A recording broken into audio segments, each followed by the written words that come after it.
Hello everyone, welcome to GC classes. आज की video में हम डिस्कस करने वाले हैं बीएड फर्स्ट ईयर का प्रीवियस ईयर पेपर और कौन से सब्जेक्ट का, आपका टीचर टीचिंग एंड टेक्नोलॉजी का। तो मोस्ट प्रोबेबली सीसीएसयू की ये मैं बीएड फर्स्ट ईयर के पेपर जो हैं वो उनको रिव्यू कर रही हूँ और आपका ये पेपर जो है 3 जुलाई को जो है वो होने वाला है। सबसे पहले आपका टीचर टीचिंग एंड टेक्नोलॉजी का है। अभी तक जो भी स्कीम आई है सीसीएसयू की तरफ से तो इसका प्रीवियस ईयर का पेपर जो हम डिस्कस कर लेते हैं। कोड है इस पेपर का E104। ठीक है, अब इसमें देख लेते हैं क्या क्या इंपॉर्टेंट आपके क्वेश्चन हैं, क्योंकि सारा तो हर कोई पढ़ के नहीं जाएगा, तो आप इंपॉर्टेंट देख लो, लास्ट ईयर के पेपर से हेल्प मिल जाता है।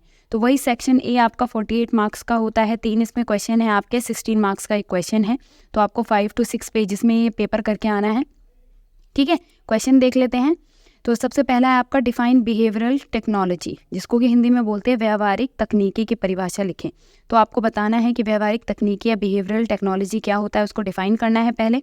एक्सप्लेन इट्स कंटेंट, उसके कंटेंट बताने हैं। ठीक है, अजम्पशन बताने हैं, इंपॉर्टेंस बतानी है और कैरेक्टरिस्टिक्स की बतानी है। पाठ्य वस्तु, अवधारणा, महत्व क्या क्या हैं आपके व्यवहारिक तकनीकी के या बिहेवियरल टेक्नोलॉजी के, वो आपको बतानी है। तो इसके साथ ऑप्शन में आपके पास है या तो ये वाला कर लो या दूसरा है describe types of programme learning. Programme learning आपका क्या होता है वो आपको बताना है। ठीक है, जिसको कि आप बोल सकते हो अभिक्रमित अनुदेशन क्या होता है। उसी के साथ साथ इसी क्वेश्चन में explain in detail the linear and branched instruction, इसी के टाइप होते हैं आपके। तो बोला है कि उनको भी एक्सप्लेन करो डिटेल में। रेखीय तथा साखीय अनुदेशन क्या होते हैं, उनको विस्तृत में व्याख्या करें। तो पहला क्वेश्चन तो आपका ये हो गया। दूसरा आगे आपका explain in detail the model for teaching eight understanding level. तो 3 टाइप के आपके टीचिंग लेवल होते हैं। पहला होता है मेमोरी लेवल, दूसरा होता है अंडरस्टैंडिंग और लास्ट होता है आपका रिफ्लेक्टिव लेवल। ये बहुत इंपॉर्टेंट है, तीनों ही लेवल ऑफ टीचिंग आपके। ठीक है, यूजीसी नेट की अगर आप प्रिपरेशन करोगे तो उसमें भी आपका ये आता है। तो ये पूछा है, यहाँ पे बताया है कि आप अंडरस्टैंडिंग लेवल पे जो आपका मॉडल ऑफ टीचिंग है उसको आपको बताना है। ठीक है, उसको एक्सप्लेन कीजिए। या तो ऑप्शन में बोला हुआ है कि explain the meaning of multi sensory instruction, कि बहु इंद्रिय अनुदेशन क्या होता है वो बताएं, और इसके साथ साथ उसकी जो है नेचर या कैरेक्टरिस्टिक या विशेषताएं वो भी बताएं। तो इन दोनों में से आप एक कर सकते हो। फिर आता है आपका third, very very very important आपका ये। ठीक है, बहुत इंपॉर्टेंट है यूजीसी नेट के पर्सपेक्टिव से भी और बीएड एग्जाम के लिए भी। तो यहाँ पे बोला describe in detail the taxonomy of BS Bloom. BS Bloom की टेक्सोनॉमी जो है उसको आपको विस्तृत में व्याख्या करनी है कि बीएस ब्लूम की जो टेक्सोनॉमी है वो क्या बोलती है, वो आपको यहाँ पे बताना है। और उसी के साथ साथ यहाँ पे बोला है और करके अगर ये नहीं करना है तो आप बताएं टीचिंग स्ट्रेटेजी क्या होती है और उसकी डेफिनेशन आपको बतानी है। Third, I guess third chapter में आपका ये है। तो टीचिंग स्ट्रेटेजी क्या होती है, मतलब शिक्षण आव्यूह या शिक्षण नीतियाँ क्या हैं, क्या किस किस तरीके से पढ़ाया जा सकता है, जिसमें लेक्चर आ जाता है, डेमोन्स्ट्रेशन मेथड आ जाता है, इस तरीके के सारे इसके अंदर आएंगे। तो या तो आप इसे एक्सप्लेन करो। तो 3 क्वेश्चन आपके हो गए। हर एक क्वेश्चन में 2 ऑप्शन है, इनमें से आपको एक करना है, जो भी आपको आता हो उसे करना है आपको। ठीक है, अब आ जाते हैं सेक्शन बी पे। सेक्शन बी जो है आपका 8 क्वेश्चन होते हैं, लेकिन आपको केवल 4 क्वेश्चन करने हैं उसमें से, और हर एक क्वेश्चन 4 मार्क्स का होता है। तो आपको कम से कम 1 पेज तो इसका लिख के आना ही आना है। ठीक है, क्योंकि आपको बीएड की कॉपी एक ही मिलती है और काफ़ी पेजेस होते हैं उसमें, तो ज़्यादा फालतू भर के आने की ज़रूरत नहीं है। जो मेन उसके बारे में हो, कंटेंट के बारे में, वो लिख के आना। फालतू भर के आओगे तो नंबर कटते हैं वैसे भी।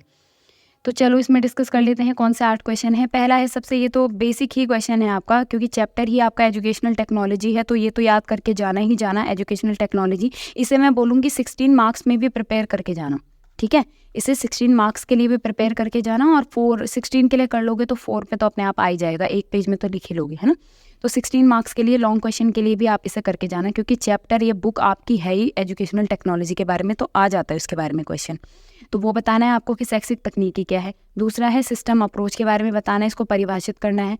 फिर है आपका describe characteristics of ICT, information and communication technology, सूचना एवं संप्रेषण आपकी तकनीकी क्या होती है, जिसको आप कंप्यूटर भी बोलते हो। आईसीटी आप कंप्यूटर से भी रिलेट कर सकते हो। तो ये क्या होता है, उसकी विशेषताएं आपको बतानी है। ठीक है, फिर बताना है आपको प्रोग्राम्ड इंस्ट्रक्शन। देखो अभी ऊपर आया था 16 मार्क्स में आपका प्रोग्राम इंस्ट्रक्शन का क्वेश्चन आया था, और 4 मार्क्स में भी आपके उससे सिद्धांत पूछ लिए इन्होंने, अभिक्रमित अनुदेशन के सिद्धांत बताओ। तो वो अगर आपको आते हैं तो वो करके आनी है। फिर है write down the interactive phase of teaching. देखो जी, फेज ऑफ टीचिंग बहुत इंपॉर्टेंट है, ये वाला भी आपका 4 मार्क्स के लिए। 3 फेज होते हैं आपके। एक होता है प्री फेज, क्लास में जाने से पहले जो टीचर का फेज होता है वो होता है प्री फेज। जिसमें वो प्लानिंग वगैरह करता है कि क्या क्या पढ़ाना है। फिर आता है आपका इंटरैक्टिव फेज़। इंटरैक्टिव मतलब जब उसने क्लास में एंटर कर लिया और जब तक वो क्लास से बाहर निकलेगा, उस पूरे टाइम पीरियड को आप इंटरैक्टिव बोलते हो, जहाँ पे आप बच्चों से इंटरेक्शन करोगे, उन्हें पढ़ाओगे, जो भी आप प्रिपेयर करके आए हो, इंटरैक्टिव। और फिर आता है आपका post active phase. Post active क्या होता है? अब जब आप क्लास से पढ़ा के निकल चुके हो, उसके बाद आप देखोगे कि बच्चों को कितना समझ आया है, क्या क्या आपको इम्प्रूवमेंट करने की ज़रूरत है, किस तरीके से आप बच्चों को समझा सकते हो और अच्छे से। तो ये 3 फेजेज़ होते हैं आपकी टीचिंग के। ये इंपॉर्टेंट है। 4 मार्क्स या 16 मार्क्स में शायद आ सकते हैं। मुझे नहीं लगता 16 मार्क्स में आप ज़्यादा कुछ लिख पाएंगे इसमें, बट हाँ ये है कि 4 मार्क्स के लिए आप प्रिपेयर करके जाना तीनों फेज़, ठीक है। तीनों में से कोई भी आ सकता है। इसमें इंटरैक्टिव फेज़ पूछा है तो आपको वो बताना है।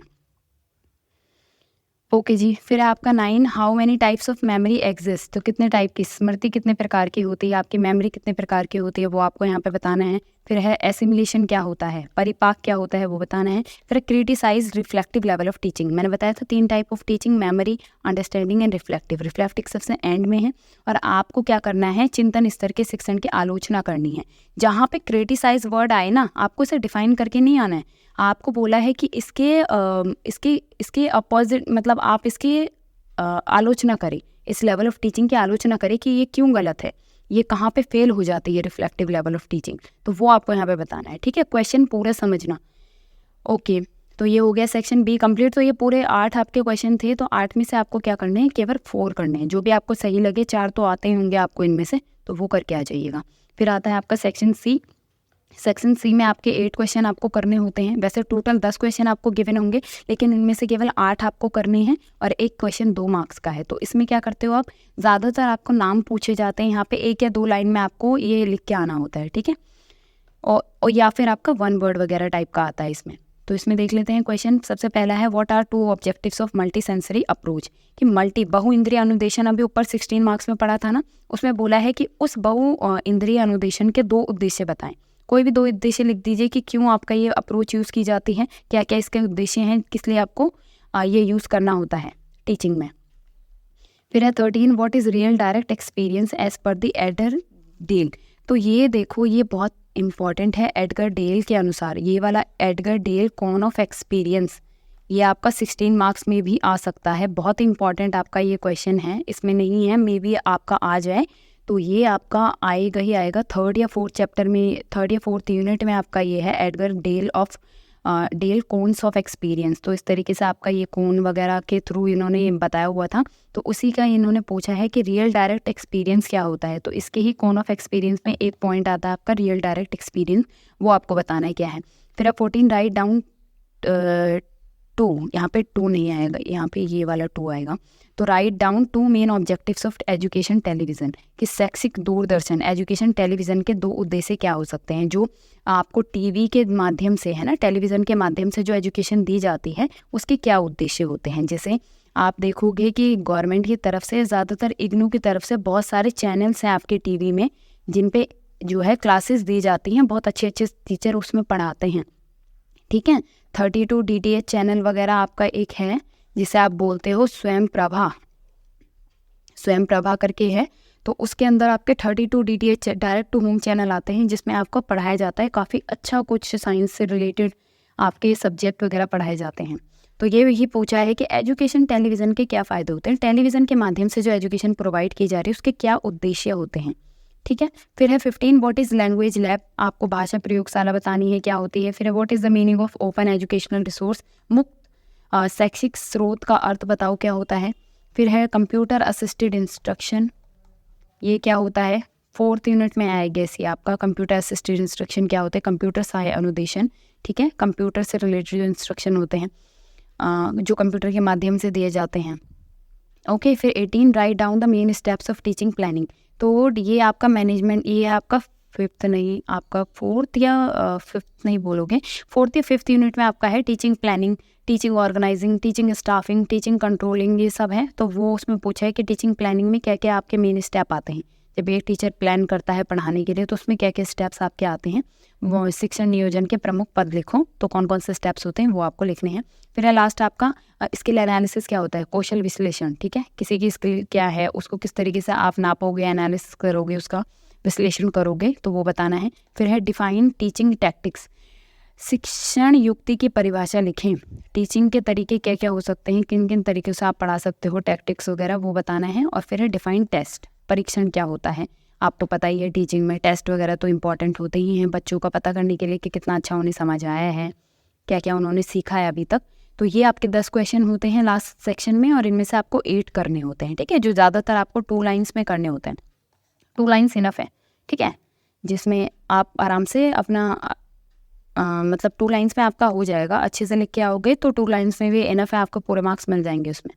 तो ये था आपका टीचर टीचिंग एंड टेक्नोलॉजी, क्योंकि ये पेपर आने वाला है और आप सारा तो नहीं पढ़ोगे डेफिनेटली, तो आपको इस पेपर के हेल्प से ये पता चल जाएगा कि कौन कौन से इंपॉर्टेंट टॉपिक हैं, कौन कौन से लॉन्ग में आ सकते हैं, कौन कौन से आपके मीडियम वाले टाइप में आते हैं, और कौन कौन से वेरी शॉर्ट टाइप में आते हैं आपके, ठीक है, वो आपको प्रिपेयर करके जाने हैं। और मैं ये नहीं बोल रही हूँ कि यही पेपर आएगा सारा, बट इसकी हेल्प, इसकी मतलब आप इसका एनालिसिस करोगे, इसे देखोगे, तो इसकी हेल्प से आपको पता चल जाएगा कि कौन कौन से इंपॉर्टेंट क्वेश्चन आपके हो सकते हैं।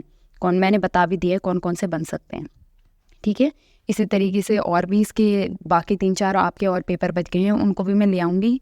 तो वीडियो अच्छी लगी हो लाइक कर देना, चैनल को सब्सक्राइब कर देना, क्योंकि ये वीडियो मैं लाने वाली हूँ और CCSE से रिलेटेड काफ़ी B.Ed से रिलेटेड आपके काफ़ी वीडियोस आने वाली हैं आगे, ठीक है। टॉपिक वाइज, यूनिट वाइज भी मैं पढ़ाने वाली हूँ। और वीडियो अच्छी लगी हो शेयर भी कर देना। Thank you so much.